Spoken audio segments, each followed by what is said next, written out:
దేవుని బిడ్డలారా, దేవుని వాక్యాన్ని చదువుకుందాం. దేవుడు నీ జీవితంలో ఈ దినం ఒక అద్భుతమైన కార్యం చేయబోతున్నాడు. ఈ మాటలు మీ కొరకే వినాలని దైవ సేవకుడిగా కోరుతా ఉన్నాను. యెషయా గ్రంథము 43వ అధ్యాయము మొదటి వచనాన్ని ధ్యానించుకుందాం. ఇక్కడ యాకోబు కనబడుతున్నాడు. దేవుడు తనతో వాగ్దానం చేస్తున్నాడు. ఏంటి వాగ్దానం అంటే, ఇశ్రాయేలు, నిన్ను నిర్మించిన వాడు ఇలాగో సెలవిచ్చుచున్నాడు, నేను నిన్ను విమోచించి ఉన్నాను చెప్తున్నాడు. నేను నిర్మించినవాడు ఇలా చెప్తున్నాడని చెప్పి నేను నిన్ను విమోచించి ఉన్నాను అంటే నీకు విడుదల కలిగించాను. పాపము నుంచి, నరకము నుండి, పేదరికము నుండి, వ్యాధులు, కష్టాల నుంచి, అన్నిటి నుంచి నిన్ను విడిపించడానికి నేను వచ్చానని చెప్పి దేవుడు చెప్తున్నాడు. మూడోది భయపడకుము అంటున్నాడు.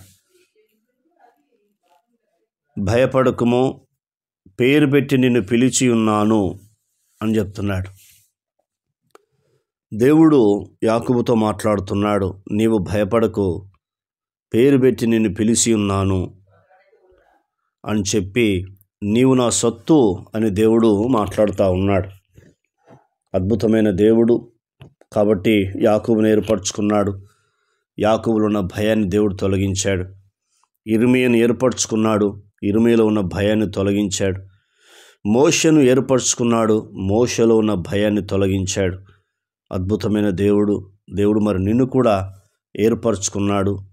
నన్ను కూడా ఏర్పరిచి విమోచించాడు. 1 పేతురు 2వ అధ్యాయము 9వ వచనము, చీకట్లో నుండి ఆశ్చర్యకరమైన తన వెలుగులోనికి పిలిచిన వాని గుణాతిశయమును ప్రచురించే నిమిత్తము ఏర్పరచబడిన వంశము, రాజులైన యాజక సమూహమని దేవుడు వాగ్దానం చేస్తున్నాడు.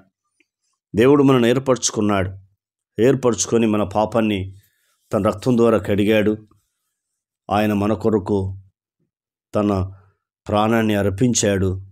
అందులో ప్రేమ ఉందని పరిశుద్ధమైన గ్రంథం చెప్తా ఉంది.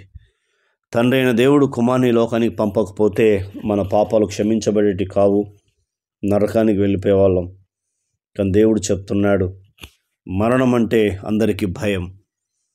ఆ మరణం అనే దాస్యం నుండి దేవుడు మనం విడిపించాడని హెబ్రీయులకు రాసిన పత్రికలో మనకు 2వ అధ్యాయము 14వ వచనంలో దేవుడు చెప్తున్నాడు. దాస్యపు నుండి నన్ను విడిపించడానికే ఈ లోకానికి వచ్చాడు.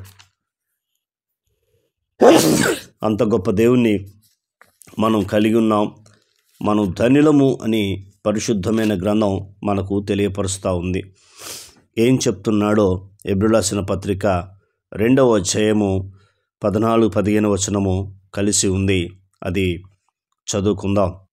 మరణ భయము చేత దాస్యమునకు లోబడిన వారిని విడిపించుటకు, చూసారా, అన్నిటికంటే ముఖ్యంగా మరణ భయము. ఈ మరణ భయము తీసివేయడానికే ప్రభువైన యేసుక్రీస్తు భూమి మీదకి వచ్చాడు. భూమి మీదకి వచ్చి ఆయన మరణాన్ని తొలగించాడు, పాపాన్ని తొలగించాడు, నీకు నాకు పునర్జన్మనిచ్చాడు. ఎంత అద్భుతము! పరలోకానికి నడిపించడానికి పరిశుద్ధాత్మను భూమి మీద ఉంచాడు. కాబట్టి నువ్వు భయపడకు, నీవు నా సొత్తు అంటున్నాడు. ఎందుకంటే స్వరక్తం ఇచ్చి మనల్ని సంపాదించుకున్నాడు. అందుకే ఆయన భయపడద్దు అంటున్నాడు. కాబట్టి నాలో భయము తీసివేయడానికే ఆయన కుమారుడైన యేసుక్రీస్తును భూమి మీదకి పంపించాడు. మరొక వాక్యం చదువుకుందాం. యెషయా గ్రంథము 41వ అధ్యాయము 12-13 చదువుకుందాం. నీతో కలహించు వారిని నువ్వు వెతుకుదువు గాని వారిని కనుగొనలేకపోదువు. నీతో యుద్ధము చేయువారు మాయమైపోదురు. అలా మాట్లాడుతున్నాడు. చూడండి, మనతో కలహం ఆడుతున్న వారిని నువ్వు వెతికినా కూడా వాళ్ళని కనుగొనలేకపోతావు.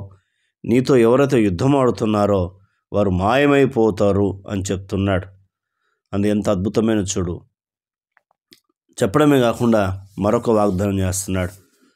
నీ దేవుడినైన యెహోవానగు నేనే, భయపడకము, నేను నీకు సహాయము చేసేదనని చెప్పుచు నీ కుడి హస్తాన్ని పట్టుకున్నాని దేవుడు మాట్లాడుతున్నాడు. ఆయన మాట్లాడుతున్న అద్భుతమైన మాట, నీ దేవుడినైనా యెహోవానగు నేనే, భయపడకము, నేను నీకు సహాయము చేసేదనని చెప్పుచు నీ కుడి చేతిని పట్టుకున్నాను వాగ్దానం చేస్తున్నాడు. మరి ఏ విషయంలో భయపడకుండా దేవుని సహాయాన్ని మనం పొందుకోవాలంటే ఆయన మాట మనం వినాలి, మొదటిది. రెండవది, ఆయన మీద ఆధారపడాలి. మూడవది, ఆయన ఆజ్ఞలు పాటించాలి.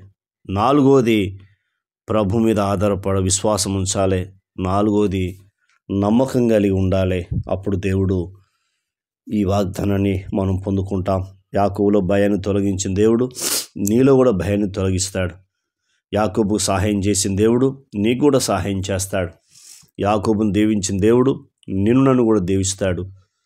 ప్రార్థన. కన్న తండ్రి, నీకు స్తోత్రాలు. విన్న మాటలు దుష్టతకు పోకుండా సహాయం చేయండి. భయపడకము, నేను నిన్ను పేరు పెట్టి పిలిచి ఉన్నాను, నీవు నా సొత్తు అని మీరు మాతో మాట్లాడుతూ వచ్చిన లేఖన భాగాన్ని బట్టి నీకు వందనాలు. ఈ మాటలు దుష్టుడు ఎత్తుకుపోకుండా సహాయం చేయమని అడుగుచూ కృతజ్ఞతలు, స్తోత్రములు, వందనములు చెల్లిస్తున్నాం తండ్రి. ఈ మాటల ద్వారా మీరు మమ్మల్ని ధైర్యపరిచినందుకు వందనాలు. ఈ మాటల ద్వారా మీరు మమ్మల్ని ఆదరించినందుకు మీకు కృతజ్ఞతలు, స్తోత్రములు, వందనములు చెల్లిస్తున్నాం తండ్రి. ఇంకా వినబోతున్న వారిని కూడా వాళ్ళు ఉన్న భయాన్ని తొలగించండి. వారికి మీరు తోడై ఉండండి. మీ సహాయాన్ని, మీ సహకారాన్ని అందించండి. మీ ఆశీర్వాదం సమృద్ధిగా దయచేయమని మా ప్రార్థన విని జవాబిచ్చినందుకు వందనాలు. యేసుక్రీస్తు నామంలో అడిగినవన్నీ పొందుకున్నాం తండ్రి. ఆమెన్. దేవుడు మనందరిని దీవించి ఆశీర్వదించునుగాక. Amen, amen, amen.